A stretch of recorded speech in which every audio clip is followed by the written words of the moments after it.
அஸ்ஸலாமு அலைக்கும். இன்னைக்கு ஒரு முக்கியமான ஒரு வீடியோவை நான் பார்த்தேன். இதை பார்த்துட்டு எனக்கு ரொம்ப கேவலமாக இருந்துச்சு. அதாவது எக்காரணத்தை கொண்டு ஈமானை மட்டும் விலைக்கு விற்காதீங்க. ஏன்னு பார்த்தீங்கன்னா, இதை ஏங்கி இருக்கிறவங்க உலகத்தில் நிறைய பேர் இருக்கிறாங்க. ஆனால் நமக்கு தான் இது ரொம்ப சுலபமாக கிடைச்சிருச்சு. சஹாபாக்களுடைய காலத்தில் ஈமான ஒருத்தர் கபூல் செஞ்சுட்டாருன்னா அவர் எவ்வளோ கஷ்டப்படுறாருங்கிறத பற்றி நமக்கு தெரியலைன்னு நினைக்கிறேன். ஹதீஸை பற்றி தெரிஞ்சுக்கிறதுக்கு முயற்சி செய்யுங்க. ஏன்னு பார்த்தீங்கன்னா, இன்னைக்கு நம்மளுக்கு ஈமான்ங்கிற ஒரு விஷயத்தை பற்றி முழுமையாக தெரியல, எப்படி கிடைச்சதுங்கிறத பத்தி. எக்காரணத்தை கொண்டு ஈமானை மட்டும் வித்துறாதீங்க.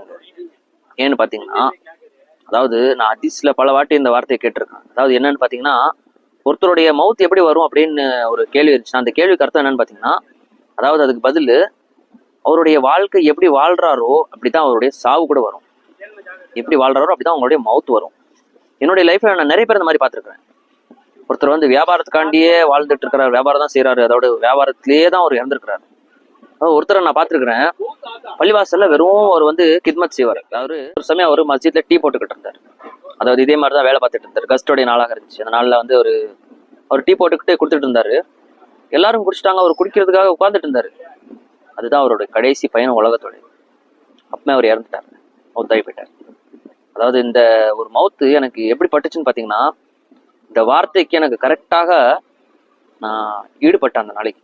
அதாவது அன்னைக்கு அப்போவே நான் முடிவு செஞ்சேன், நம்ம கூட தீனுக்காக தான் உழைக்கணும். அதாவது அவருடைய வேலை என்ன இருக்குது, நம்மளும் அந்த வேலையை செய்யணுங்கிறது. அதாவது நம்ம வாழ்ற வாழ்க்கையை பொறுத்து தாங்க நம்ம மவுத் கூட வருவோம். நம்ம நினைக்கிறோம் இன்னைக்கு செய்யற தவறு நாளைக்கு திருத்திக்கிறலாங்கிறது. இதை நினைச்சு தவறு செய்யறோம் பாருங்க, இந்த தவறு திருந்த முடியாது நம்மளால.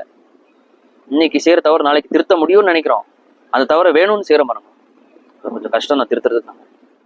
நமக்கு என்ன தெரியும் நம்மளுடைய மவுத் எந்த சுச்சுவேஷன்ல எந்த நிலைமையில வருங்கிறது.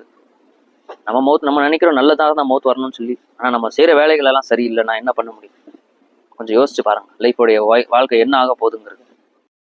ஒரு காஃபிற்காக நம்ம இவ்வளவு ஒன்றும் செய்யணுமா? தேவையா நமக்கு? இது நமக்கு தேவையாங்கிறது நம்ம நல்லா யோசிக்க, நம்மகிட்ட நம்ம கேட்கணும் இந்த கேள்வியை பத்தி.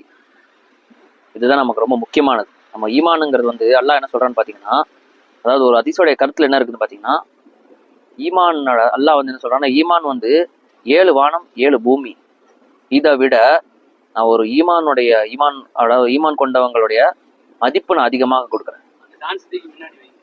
இதுதான் அந்த வீடியோவில் சொல்ல வர. அதாவது புரிஞ்சுக்கோங்க, ஒரு ஃபேனாக இருக்கிறதுக்கு முயற்சி செய்யாதீங்க. நம்மளுடைய ஃபேன் யாருன்னு பார்த்தீங்கன்னா ரசூலுல்லாஹ் ஸல்லல்லாஹு அலைஹி வஸல்லம் மட்டுமே தான். வேற யாருமே நமக்கு ஃபேன் கிடையவே கிடையாது. இதை நம்ம முதல்ல புரிஞ்சுக்கிறணும். முதல்ல நமக்கு வேற யாரையும், அதாவது இன்னொரு ஹதீஸ்ல கூட என்ன இருக்கு பார்த்தீங்கன்னா, நம்மளுடைய வாப்பா அம்மா, நமக்கு பெத்தவங்க, நம்மளுடைய பிள்ளைங்க, நம்மளுக்கு அதிகமாக அன்பு வைக்கக்கூடியவங்களோட அதிகமாக நம்மளுடைய ஈமான் எதை கொண்டு இருக்குன்னு பார்த்தீங்கன்னா, நம்ம ஜனாபே முஹம்மது ரசூலுல்லாஹ் ஸல்லல்லாஹு அலைஹி வஸல்லமுடைய அன்பு நம்மளுடைய உள்ளத்துல அதிகமாக இருக்கணும். இதை விட உங்களுடைய உள்ளத்துல அன்பு வேறவங்களுக்கு இருந்துச்சுன்னா, நீங்க ஒரு உண்மையிலே சொல்றேன், உங்களுடைய உள்ளத்துல ஈமான் இருக்குதா? உங்களுடைய ஈமான் எவ்வளவு குறைவாக இருக்குது நீங்க யோசிச்சு பாருங்க. நம்ம தொழுகைலாம் எங்க போகும்? நம்மளுடைய குரான்லாம் நம்மளை என்ன நம்மளை பாதுகாக்குமா? நம்ம ஈமான் நம்மளை பாதுகாக்குமா? கபர்ல கொஞ்சம் யோசிச்சு தான் பார்க்க வேண்டாமா? நம்ம இதை செய்யறது நம்ம தவறா சரியாங்கிறது யோசிச்சு பார்க்கணும். இந்த மாதிரி நீங்க டான்ஸ் ஆடுறது, இந்த மாதிரி நீங்க அவருக்காக உயிரை கொடுக்குங்கிறது, இதெல்லாம் ரொம்ப நல்லது கிடையாது. நம்ம சிந்திக்கணும், சிந்திச்சுதான் அவர் ஒரு விஷயத்தையும் செய்யணும், பேசணும்.